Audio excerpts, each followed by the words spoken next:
Hello friends,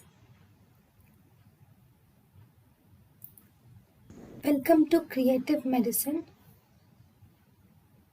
In this lecture, we will learn about. Hello friends, let us now learn some important points about H3 receptors. H3 receptors are presynaptic. These are presynaptic autoreceptors which are present on histaminergic neurons.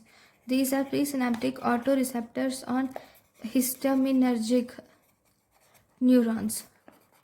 Okay, so these will decrease the release of histamine.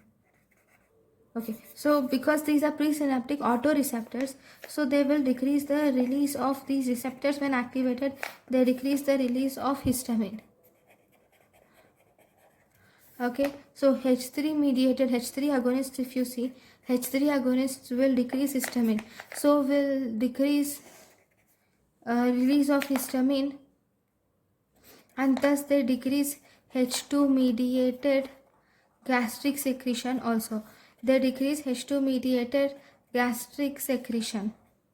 Okay, these H3 receptor agonists also decrease histamine, and thus they will also inhibit H1 receptor induced wakefulness and receptor induced wakefulness and bronchoconstriction.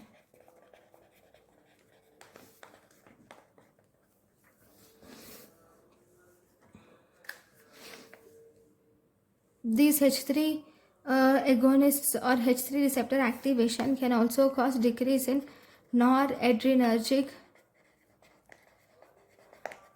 serotonergic,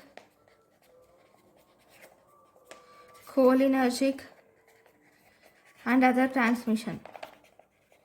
Okay, because it causes noradrenergic, serotonergic and cholinergic causes transmission. Decreased noradrenergic or transmission in atria causes negative chronotropic effect. Okay, so this is about H3 receptors. Thank you for watching. Thank you and thank you for watching.